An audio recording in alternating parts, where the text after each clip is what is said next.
ओम श्री कल्कि अगस्तीसाय नमो नमः। डे 67। 108 दिवसीय आत्म गायत्री श्री चक्र साधना करने वाले प्रिय शिष्यों को और 48 दिवसीय आत्म गायत्री साधना करने वाले प्रिय शिष्यों को श्री मत्स्येंद्र का अनुग्रह भाषण। ओम श्री मत्स्येंद्राय नमो नमः। अगस्त्य महर्षि के लाइट ब्रिज से जुड़े हुए प्रेम से भरपूर आत्माओं को मत्स्येंद्र नामक एक नक्षत्र जो अपने पूरे शक्तियां प्रदान करने जा रहे हैं, उनका आशीर्वाद। मैं प्रत्येक मनुष्य के लाइट ब्रिज के साथ मेरे शक्तियों को मिला दिया है, जिन्होंने आत्मलिंग पूजा कर चुके हैं। 108 पारे के शक्तियों वाला एक नक्षत्र हूं मैं। महर्षि श्री अगस्त्य जी के बुलावे में आकर युग परिवर्तन के कार्य में सहयोग देने वाले आत्माओं को मैं अपने शक्तियां देना चाहता हूँ। श्री मत्स्येंद्र नामक मैं 108 देवताओं के आत्मकणों को वरदान के रूप में प्राप्त करके अपने आत्मगर्भ बीजों के अंदर मिला दिया है। इसीलिए इस बात को समझना होगा कि सतयुग के बीज बनकर विकसित हो रहे मानव आत्माओं को मैं 108 दिव्य शक्तियां प्रदान कर रहा हूँ। ये मत्स्येंद्र नामक नक्षत्र है। आदिशक्ति आदिशिव 66 नंबर तक शिवांश पारद कण आए हैं। जैसे कि शिव के अंदर से प्रकट हुए हैं, साथ साथ हमारे आत्मा रूपी शिव से भी सेम दिव्य कण शिवांश प्रकट हुए हैं। अब से आज से मत्स्येंद्र मत्स्येंद्र ये मत्स्येंद्रनाद वो वाला मत्स्येंद्रनाद है कि नहीं, उन्होंने बताया नहीं। मत्स्येंद्र ये नक्षत्र के रूप में ये बता रहे हैं कि ये इनको वरदान के रूप में 108 दिव्य आत्मा के अणु, पारद के अणु इनको मिला हुआ है। और ये जब हम लोग आत्मलिंग पूजा सत्ययुग युग परिवर्तन के काम के लिए अगस्त्य महर्षि के आत्मलिंग लेकर उनके कहने पर हम लोगों ने सभी ने आत्मलिंग पूजा की है, तब ये नक्षत्र हमारे अंदर आ चुका था। उस समय से वो हमसे जुड़ा हुआ है, यही बता रहे हैं वो। मैं उस समय से मैं आप लोगों से लाइट ब्रिज से जुड़ा हुआ हूँ। और वो प्रेम से भरपूर आत्माएं जो अगस्त्य महर्षि के लाइट ब्रिज से जुड़े हुए हैं, उनको मैं आशीर्वाद भी देता हूँ और उनके साथ ऑलरेडी मैं उस समय से मैं जुड़ चुका हूँ। और मेरे अंदर 108 देवताओं के पारे के कण, उनके आत्मा कण इनको मिल चुके हैं वरदान के रूप में, और वो सभी हमें देने के लिए ये उत्सुक है। मेरा रूप एक मत्स्य के आकार जैसा होता है। आसमान रूपी समुन्दर में एक मछली के आकार के नक्षत्र बनकर रहने वाला मैं ईश्वर से मत्स्येंद्र नाम वरदान के रूप में प्राप्त किया हूँ। यानी इनको ईश्वर ने दिया था ये, क्योंकि ये मत्स्य मत्स्य के आकार में आसमान में नक्षत्र बने हुए हैं, तो इसीलिए इनको मत्स्येंद्र नाम दिया है। और भी वजह है इनको मत्स्येंद्र नाम पड़ने का। तो एक तो ये आसमान में जैसे समुन्दर में मछली घूमती रहती है, वैसे ये आसमान में मछली के रूप में विचरण करते हैं, और ये एक नक्षत्र है। और इनको 108 देवताओं की शक्ति यानी आत्मशक्ति वरदान के रूप में प्राप्त है। और इनके ये मत्स्येंद्र का नाम है, ईश्वर ने दिया है। ये भी एक वरदान की तरह इनको मत्स्येंद्र नाम दिया है। अर्थात मैं मछली जिस तरह पूरे समुन्दर में तैरते हुए चलती रहती है, उसी तरह मैं भी एक मछली की तरह एक क्षण में इस पूरे पृथ्वी को भ्रमण करके आ सकता हूँ। यानी एक त्रुटि में ये एक ही चुटकी में ये पूरा पृथ्वी का भ्रमण करके आ सकते हैं। जिस तरह मछली आसानी से समुन्दर में, उसको समुन्दर, क्योंकि पानी में मछली बड़ी आसानी से जीवित रह सकती है, इसलिए मछली जितनी सरलता से समुन्दर में घूमती रहती है, उस तरह ये आसमान में चल सकते हैं। और पृथ्वी का भ्रमण जो है एक चुटकी में ये करके आ सकते हैं। मैं आकाश में स्थित एक पहला ऐसा नक्षत्र हूँ जो पृथ्वी के गुरुत्वाकर्षण शक्ति के सीमा रेखा, जिसे कार्मन लाइन भी कहते हैं, उसे पार करके आसमान में स्थित होता हूँ। यानी ये कहाँ रहते हैं ये बता रहे हैं। लेकिन कर्मण लाइन जो गुरुत्वाकर्षण शक्ति है, पृथ्वी का आकर्षण शक्ति, उसका एक सीमा होती है। वहां से फिर हम लोग अगर जाए तो तैरते हैं। तो एस्ट्रोनॉट्स को आपने देखा होगा, तो ऊपर जाते वक्त अलग कपड़े पहनते हैं वो लोग, क्योंकि वहां ये आकर्षण शक्ति नहीं होती। पृथ्वी का आकर्षण शक्ति सीमित है। वहां तक वो लाइन, वो रेखा जो है, अनुमान लगा के वो रेखा है जहां से ये स्टॉप हो जाते हैं आकर्षण शक्ति, तो उसको साइंटिस्ट ने कर्मन लाइन नाम दिया है। वो कर्मन लाइन जो है, इसको हम अपने भाषा में ये कह सकते हैं गुरुत्वाकर्षण शक्ति की सीमा रेखा। वो सीमा रेखा से परे वहां रहते हैं ये। यानी बाकी नक्षत्र उस सीमा रेखा के नीचे भी रहते हैं आसमान में, ये हमें नहीं पता। इन्होंने पूरी तरह से उसके बारे में नहीं समझाया है। तो ये कह रहे हैं मैं पहला नक्षत्र हूँ जो कर्मण लाइन के पार करके वहां स्थित हुआ नक्षत्र हूँ। ऐसा वो बता रहे हैं अपने बारे में। मैं ना तो देवकुल का आत्मा हूँ, ना तो ऋषि कुल का आत्मा। क्यों ऐसा बोल रहे हैं? क्योंकि दिव्य देवता अपने अपने लोक में रहते हैं। वो बहुत तपस्या करके, बहुत देव का कार्य करके, सृष्टि के कार्य में भगवान के साथ काम करते करते एक दिव्य ऐसे अवस्था में पहुंच जाते, तो वो भी नक्षत्र बनते। और क्योंकि नक्षत्रों में कई तरह के होते, ये हम आत्मलिंग पूजा के समय हमने जाना था। सभी मैसेजेस में जब से ये नक्षत्र आए थे, तब से हमने जाना था अगस्त्य महर्षि से। तो इनमें से कई कुल के होते हैं। कुल यानी एक समूह होता है। तो हमारे जो धरती पर कुल है, वो वाला कुल और वर्ण वो नहीं है। तो ये देवकुल इसलिए बोलते हैं, जो देवता है वो ऊंचे स्थिति पर आकर नक्षत्र जो बनते हैं वो है। और ऋषि कुल के नक्षत्र वो होते हैं, जो सप्त ऋषि हैं वो भी नक्षत्र बने होते हैं। उनका जगह अलग होते हैं, बहुत ऊंचे जगह में। और इनका तो कर्मण लाइन के पार करके है। और मनुष्य कुल के भी नक्षत्र होते, जैसे हमें बताया था अगस्त्य महर्षि ने। धरती पर जन्मे लोग, आप जैसा लोग भी तपस्या करके उच्च स्तर पर पहुंच जाते हैं। जब मुक्ति हो जाते हैं, उसके बाद नक्षत्र बन जाते हैं। और ध्रुव ध्रुव भी नीचे जन्मे एक राजा का बेटा बताते हैं, और वो भी नक्षत्र बन बन चुके हैं। तो इस तरह के है, तो वो उनकी अलग कहानी है। लेकिन एक उदाहरण के तौर पर इस तरह मनुष्य जन्म लेने के बावजूद भी बाद में हम मुक्त होने के बाद हमारे तपस्या से नक्षत्र बन सकते हैं। इसलिए बता रहे हैं कि मैं ना तो देवकुल का आत्मा हूँ, ना तो ऋषि कुल का आत्मा। एक मत्स्यकार के परिवार में जन्म लेकर सिर्फ ईश्वर के लिए ही तपस्या करते रहने से मेरा जीवन मुक्त होने के बाद ईश्वर ने मुझे एक प्रत्येक कार्य सौंपा है। यानी ये कह रहे हैं कि एक मत्स्यकार के परिवार में इन्होंने जन्म लिया था। उसके बाद सिर्फ और सिर्फ ईश्वर के लिए ही तपस्या करते थे बचपन से, और पूरा जिंदगी ये तपस्या से ही बिताया है। उसके बाद जब ये मुक्त हो गए थे जीवन से, ऊपर पहुंचे, तो ये नक्षत्र बन चुके हैं। मत्स्येंद्र नक्षत्र बन बन गए हैं। एक और वजह भी, ऊपर वो मत्स्य के आकार में विचरण करते हैं, और ये एक मत्स्यकार के परिवार में भी जन्म लिया था। दोनों वजह हम समझ सकते हैं। और भगवान ने, ईश्वर ने इनको एक प्रत्येक कार्य सौंपा है। अगर आपको याद है तो आत्मलिंग मैसेजेस में अगस्त्य महर्षि अपना गुरु सदगुरु अप्पा ने बताया था कि जब आप लोग मुक्त हो जाएंगे, नक्षत्र बन जाएंगे, उसके बाद आपका काम बढ़ जाएगा। यानी भगवान हमें कार्य सौंपेंगे। अब तो हमारा गुरु सदगुरु अगस्त्य है, वो हमें कार्य सौंपेंगे।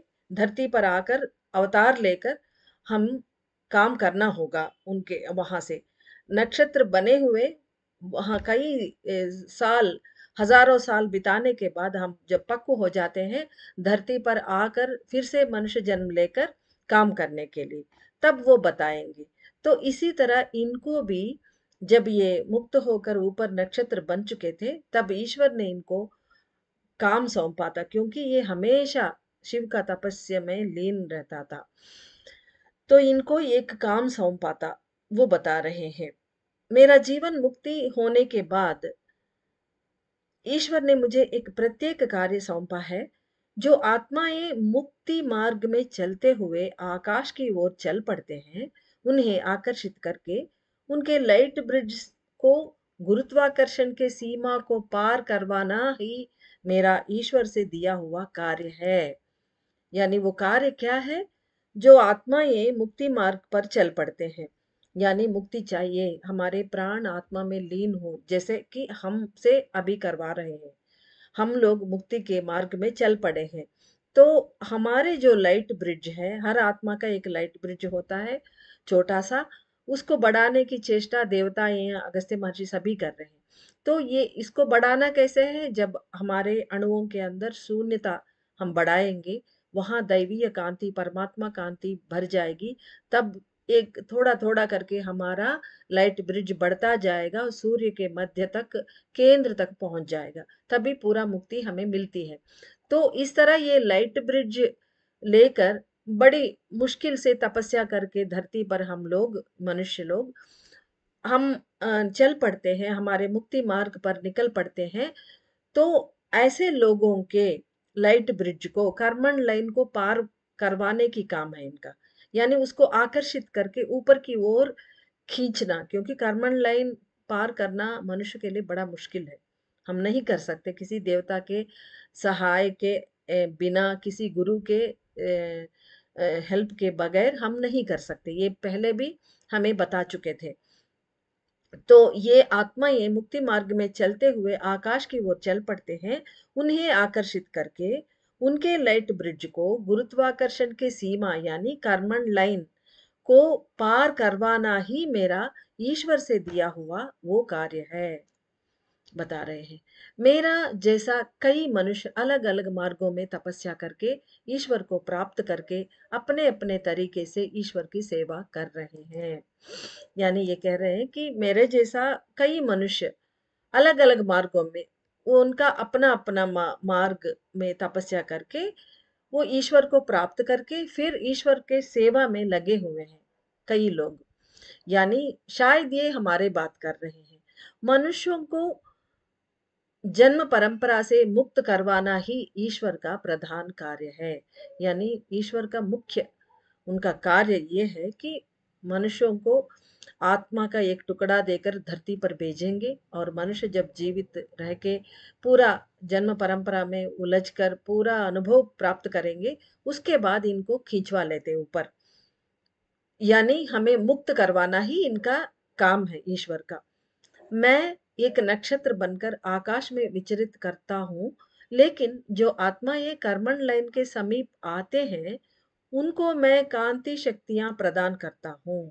यानी कर्मण लाइन तक जो लोग आ सकते हैं, वहां तक इनका तपस्या बहुत सफल होने के बाद वहां तक जब पहुंचते हैं, लेकिन वहां से पार करना हमारे लिए संभव नहीं है। इसलिए वहां से कोई हेल्पिंग हैंड हमें मिलती है। इनका मेन काम है ये। पहले भी बताया लाइट ब्रिज को आकर्षित करूंगा करके। तो बता रहे हैं कि एक नक्षत्र बनकर आकाश में विचरित करता हूँ, लेकिन जो आत्माएं कर्मण लाइन के समीप आते हैं, उनको मैं कांति शक्तियां प्रदान करता हूँ। ये अपने कांति शक्तियां, लाइट एनर्जी से देते हैं, लेकिन उनके सिरों में नहीं उनके सिर को मैं नहीं स्पर्श करता हूँ। यानी सिर के अंदर ये नहीं आएंगे। इन जनरल इनकी काम बता रहे हैं, अब हमारी बात नहीं कह रहे हैं। युग परिवर्तन हो रहे इस समय में, क्योंकि हमेशा हम जो श्री चक्र पूजा कर रहे हैं, आत्मलिंग पूजा कर चुके हैं, हमारे लिए एक स्पेशल कोटा इन्होंने शुरू से अलग रखा है। हमारे लिए अलग इनका जनरल काम जो है, वो हट के ये दूसरा काम भी हमारे लिए अगस्त्य महर्षि और काल भैरव भगवान की वजह से, उनके अनुरोध पर हमारे सिर के जो छूने वाले नहीं होते, वो भी आकर हमारे अंदर काम करते हैं। तो वो भी बता रहे हैं, युग परिवर्तन हो रहे इस समय में महर्षि अगस्त्य जी के अनुरोध पर मैं अपने पूरे शक्तियों को वितरण कर रहा हूँ। सत्ययुग के बीज बनकर, एक सेकंड,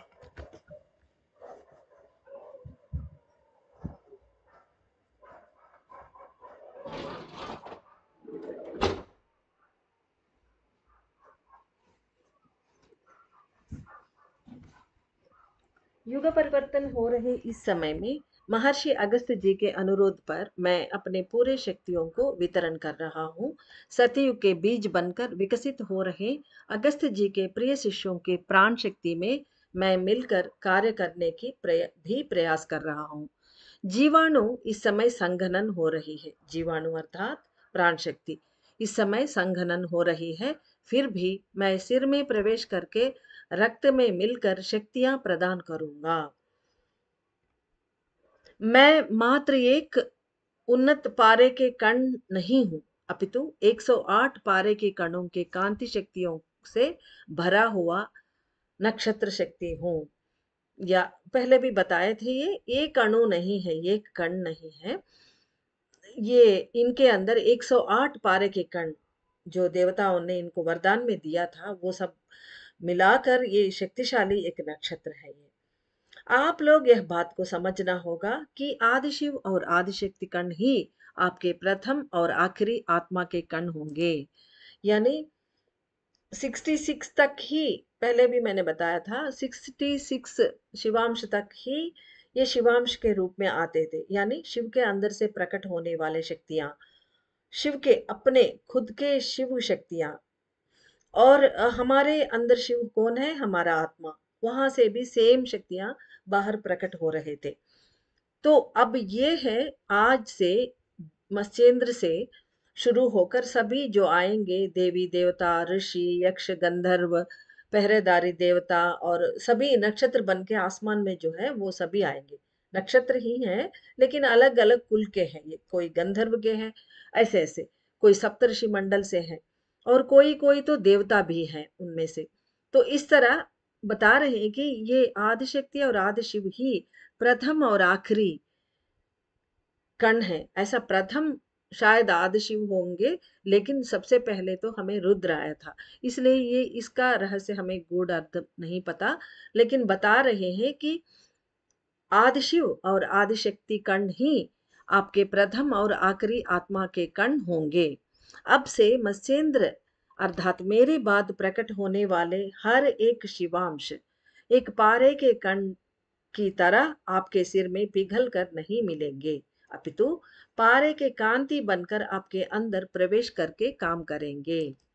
यानी ये लोग कुछ एक्सेप्शनल शिवांश को छोड़ के सभी शिवांश जो हर दिन प्रकट हो रहे थे शिव से और हमारे आत्मा से, वो शिवांश, वो जो पारे के कण जो है, आत्मगर्भ बीज कण जो है, तीनों एक ही बात है। वो जो है हर रोज हमारे अंदर वो जो देवियों के शक्ति से, ऊष्मा शक्ति से पिघल कर हमारे अंदर वो आत्मा से शिव के कण एक एक करके बाहर आ रहे थे, जो घन घन रूप में थे, स्थित थे सॉलिड में, वो पिघल कर अंदर आते थे। उसके बाद रक्त में घुल जाते थे पूरे पारे के शक्तियों के सहित, घुलकर अपना कार्य करते थे। कुछ स्पेसिफिक कण नहीं मिलते थे, अलग रूप से काम करते थे, लेकिन हमारे अंदर ही आकर मिलते थे। लेकिन अब से ये लोग जो हैं, ये जो मत्स्येंद्र आदि लोग जो हैं, अब से 67 शिवांश से शुरू होकर आखिरी 108वीं अंश तक जो है, ये लोग पिघल कर रक्त में नहीं मिलेंगे, अपितु पारे के कांति बनकर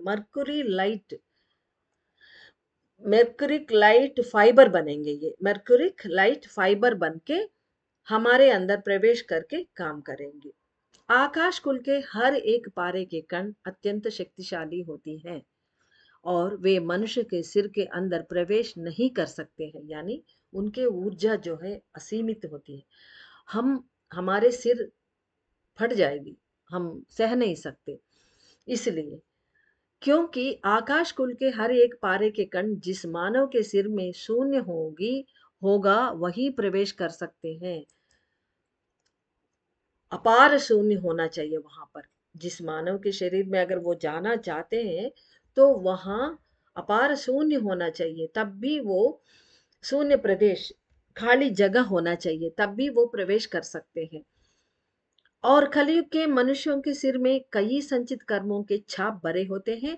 शून्य प्रदेश बहुत सिकुड़ कर रहती है। यानी हमारे सिर में बहुत कर्म, संचित कर्मों का बहुत रहती है, मुद्राएं, यानी छापे, रिकॉर्ड्स रहती हैं। और पूरा भरे रहते हैं और दूषित भी होते हैं। और शून्य तो नामुमकिन होती है, मतलब होती है, बहुत कम होती है। इसलिए हर मैसेज में हमें शून्य बढ़ाने के लिए, शून्य लिंगेश्वर भी कहे थे, शून्य बढ़ाओ, शून्य बढ़ाओ। तो वो शून्य बढ़ेंगे तो ये नक्षत्र शक्तियां अंदर घुस सकती है, लेकिन इतना शून्य जितना हम उनको सह सके, वो प्रवाहित हो सके, उतना शून्य कलयुग के मनुष्यों के सिर में नहीं मौजूद है। तो बोल रहे हैं कि सिर में कई संचित कर्मों के छाप भरे होते हैं। शून्य प्रदेश बहुत सिकुड़ कर रहती है। इसीलिए हम लोग चुंबकीय कांति के तंतुओं के रूप में ही अंदर प्रवेश कर सकते हैं, यानी मैग्नेटिक लाइट फाइबर्स के रूप में ही ये अंदर प्रवेश कर सकते हैं। गुरुत्वाकर्षण की सीमा से बाहर, यानी कर्मण लाइन के बाहर खड़े पहले नक्षत्र के रूप में मैं अपने 108 पारे कणों की चुंबकीय प्रकाश किरणों को सीधे मनुष्यों के सिर से जोड़ूंगा। यानी ये इनके पास 108 पारे के कणों की कांति शक्ति है, मैग्नेटिक एनर्जी है, मैग्नेटिक लाइट एनर्जी है। तो उस लाइट एनर्जी फाइबर्स को ये सीधा मनुष्यों के सिर से ये जोड़ देंगे। ये बार बार ये कह रहे हैं, इसमें बहुत महत्व होगा। गुरुत्वाकर्षण की सीमा के रेखा के उसके परे बाहर ये खड़े हैं। तो अगस्त्य के आत्मलिंग को स्वीकार करके जब पूजा की थी, तब से मेरी शक्तियां आपके अंदर मिले हुए हैं, मगर अब तक वे शक्तियां गतिशील नहीं हुए हैं। यानी उस समय जब हम लोग 48 दिन का आत्मलिंग पूजा की थी, उस समय ये आए थे हमारे पास। तब भी ये 67th शिवांश ही थे। तो तब आए थे हमारे लाइट ब्रिज से, हमारे अंदर सिर से जुड़े थे। तत्काल के लिए हमारे अंदर जो काम उनको करना था, हमारे अंदर जो रिपेयर करना था, वो कर दिया। उसके बाद वही है वो। ऊपर चले गए, लेकिन इनकी शक्तियां के साथ ये जुड़े थे यहाँ से। तो वहां इनकी शक्तियां गतिशील नहीं थे।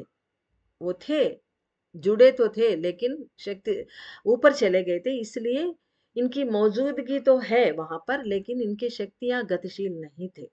मगर अब तक वे शक्तियां गतिशील नहीं हुए हैं।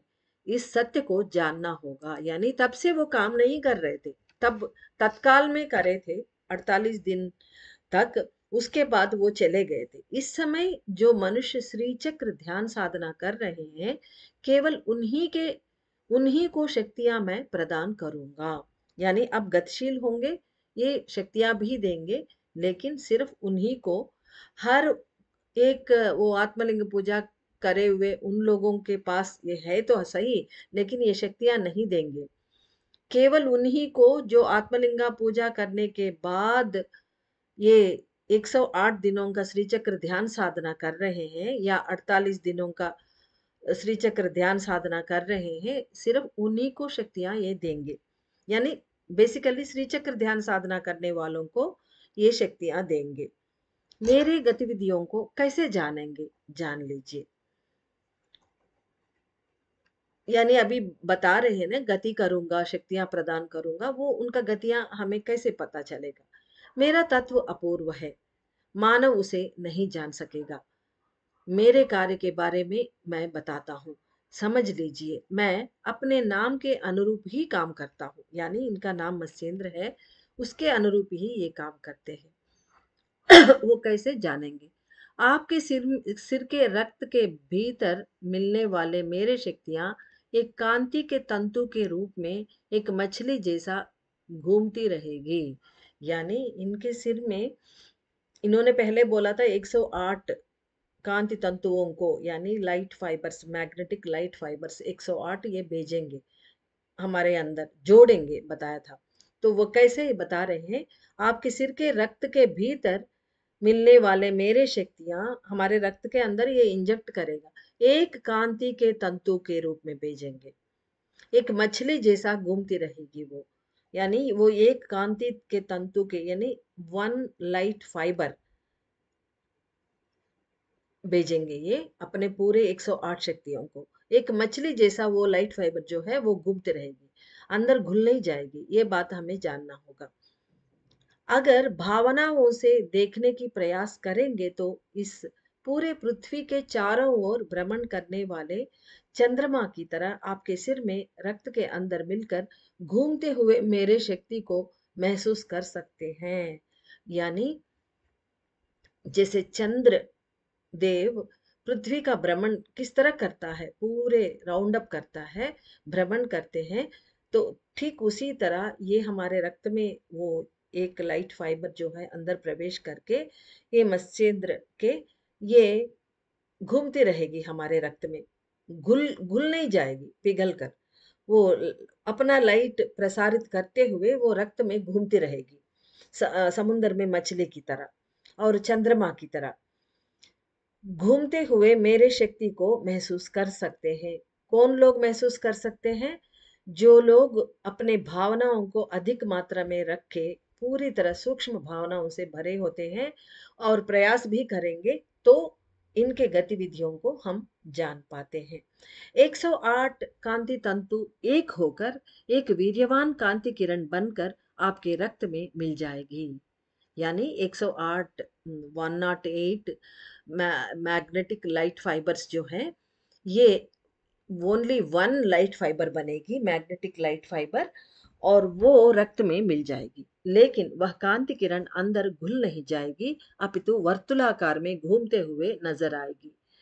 इस क्षण से, यानी अभी से, जिनके भीतर अधिक सूक्ष्म भावनाएं हैं, वे मेरी कांति शक्ति के तंतु को महसूस कर सकते हैं। प्राण संगनन हो रहे इस समय, यानी प्राण शक्ति संगनन हो रही है, आदिशक्ति आपके अंदर प्रकट होकर गति कर रहे आपके हर एक आत्मगर्भ बीज कण को मैं नक्षत्र कुल के जीवन के बारे में सिखाऊंगा। यानी ये टीच करेंगे, जिनको जिनको टीच करेंगे ये हमारे अंदर एक हर एक दिन प्रकट हो रहे एक एक शिवांश, अब तक प्रकट हो चुके और प्रकट होने वाले सभी को ये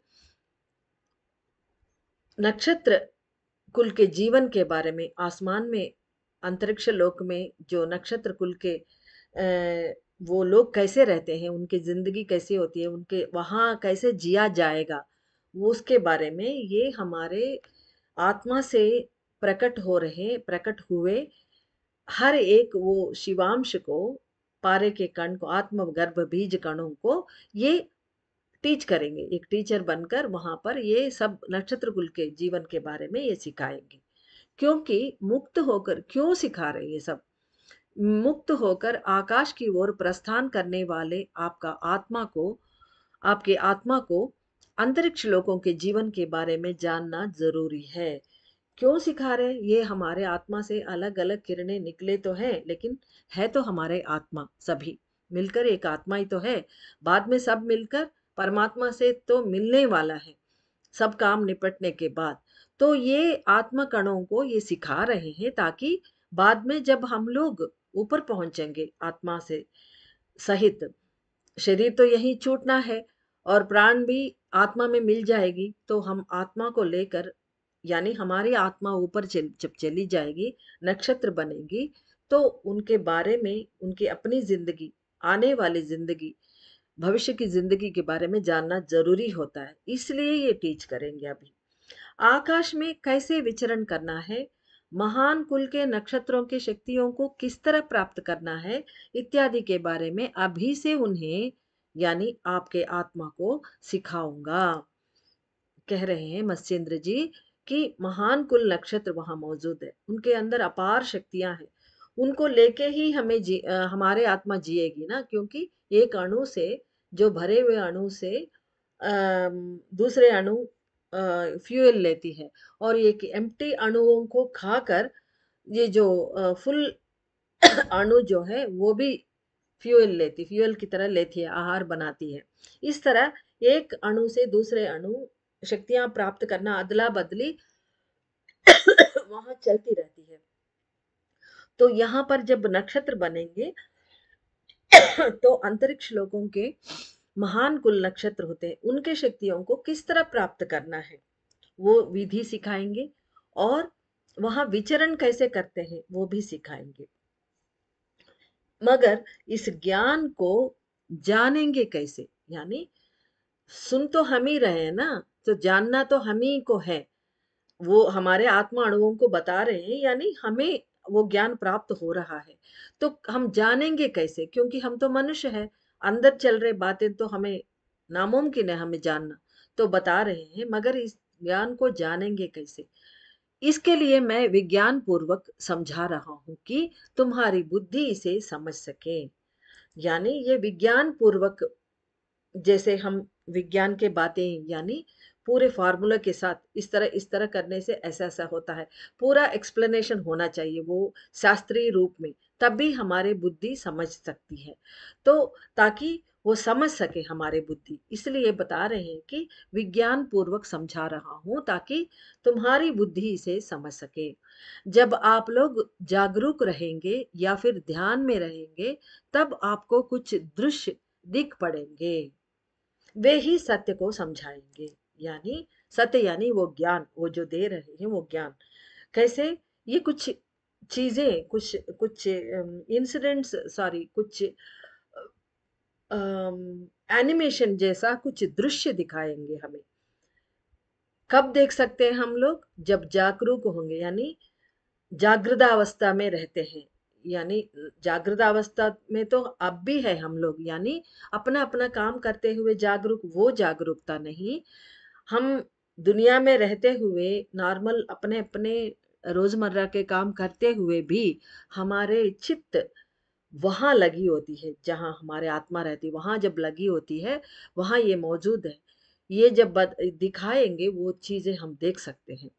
एकदम से हम थोड़ा ऐसे परध्यास में रहते हैं, थोड़ा बैठे होते हैं हम, नॉर्मल सोएंगे नहीं, ऐसे बैठे रहते हैं, तो एकदम से एक झलक हमें दिखाई पड़ेगा, ऐसा वो कह रहे हैं मत्स्येंद्र जी।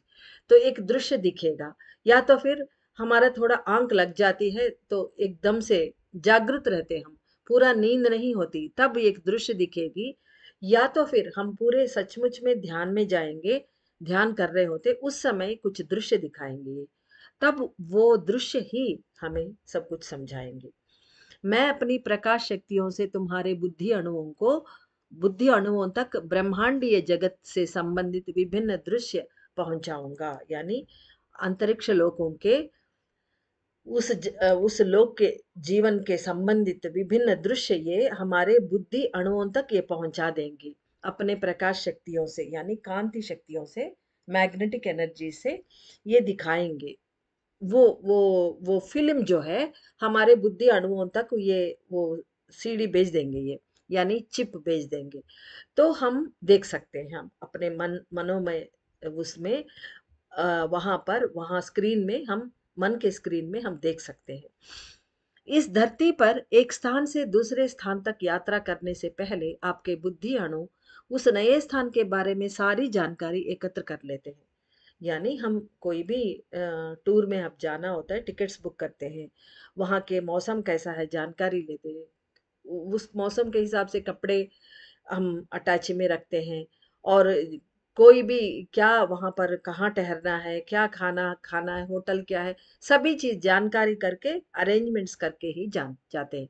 ये सभी हमारे बुद्धि अणु ही करती है ये काम। तो ये बुद्धि अणुओं को ये सभी प्रिपरेशन करना आता है। ठीक उसी तरह, इसी प्रकार लेकिन बिना किसी प्रयास के मेरी प्रकाश शक्तियों की सहायता से तुम्हारे बुद्धि इस पृथ्वी से परे यात्रा करेगी और अनेक लोगों के दृश्य देख सकेगी। यानी ठीक उसी तरह ये अरेंजमेंट्स कर रहे हैं मत्स्येंद्र जी अपने शक्तियों से, और उन शक्तियों की सहायता से हमारे बुद्धि बिना कोई प्रयास करके बस वो दिखाएंगे, ये देख सकेगी सारे दृश्य, तब हमें वो ज्ञान प्राप्त होगी। इस कारण आपके भावनाओं में कई परिवर्तन आ जाएंगे। क्योंकि हम कहाँ पहुंच रहे हैं, उन लोकों तक पहुंच रहे हैं, अंतरिक्ष लोकों तक, कई नक्षत्र मंडल तक पहुंच रहे हैं। तो वो ज्ञान जब प्राप्त करते ही हम वहां का स्पर्श करते हैं, तभी वो ज्ञान जब डाउनलोड होगा, ज्ञान यानी शक्ति, शक्ति यानी ज्ञान, वो डाउनलोड होगा तो हमारे अंदर ऑब्वियसली परिवर्तन आ जाएंगे। तो बता रहे हैं इस कारण आपके भावनाओं में कई परिवर्तन आ जाएंगे। अंतरिक्ष लोकों के शक्तियों का ज्ञान प्राप्त करके हर एक मानव आत्मा एक विशिष्ट स्थिति को प्राप्त करके स्वतंत्र बनकर स्थित हो जाएगी। यानी हमारे आत्मा स्वतंत्र बनकर एक विशेष स्थिति को प्राप्त करेगी, अन्य मनुष्यों से अलग। यानी सभी मनुष्यों से हट के हम लोग अपने अंदर एक ऐसा स्थिति को प्राप्त करेंगे, हम स्वतंत्र बनकर अलग रहेंगे। यानी सब मॉब में हम नहीं मिक्स नहीं होंगे, अलग प्रत्येक व्यक्ति बन जाएंगे, अन्य मनुष्यों से अलग। आप लोग एक गौरववान जीवन को अपना लेंगे। यानी हम बड़ी आसानी से एक गौरववान जीवन को अपना सकते हैं। गंभीरता, इंद्रिय निग्रह, दातृत्व, क्षमा गुण, साक्षीभूत बनना इत्यादि अद्भुत गुण आप में विकसित होंगे। यानी गंभीरता यानी बड़ा नीचे नीचे, यानी छोटी छोटे बनना बोलते हैं ना, यानी एक गौरव अपना नहीं देखता, एक गंभीरता नहीं रखते, तो ऐसे चीप, इंग्लिश में कहें तो चीप व्यवहार हम नहीं करेंगे, बहुत गंभीर बनेंगे, यानी एक मेच्योर्ड बनेंगे। गंभीरता, इंद्रिय निग्रह, अपने इंद्रियां अपने वश में रखना, दातृत्व और क्षमा गुण, सभी को क्षमा करने की, यानी ज्यादा कुछ उनको, अगर हमें कोई भी परेशान करे तब भी एक क्षमा करने की एक भावना हमारे अंदर, वो गुण पैदा होगी। और साक्षीभूत बनना यानी सुख आए दुख आए बहुत ऊपर उठना उछलना नहीं, और नीचे बहुत लो महसूस करना, ये सभी बंद करेंगे हम। इत्यादि अद्भुत गुण आप में विकसित होंगे। नए भावनाओं को लेकर एक सतयुग के मनुष्य की तरह जीते हुए सभी जीवों को आकर्षित करके ऊपर ले जाने की प्रयास कीजिए। वो हमसे अनुरोध कर रहे हैं कि ये जो नए भावनाएं, नए गुण मिले हैं, उनको लेकर सतयुग के मनुष्य की तरह जी लो, और ऐसा जीते हुए आपके साथी लोगों को, सबको आकर्षित करके आप अपने मार्ग में लाकर उनको भी मुक्त करवा के ऊपर ले जाने की प्रयत्न करो। ऐसा बता रहे हैं। श्री मत्स्येंद्र का परिपूर्ण आशीर्वाद।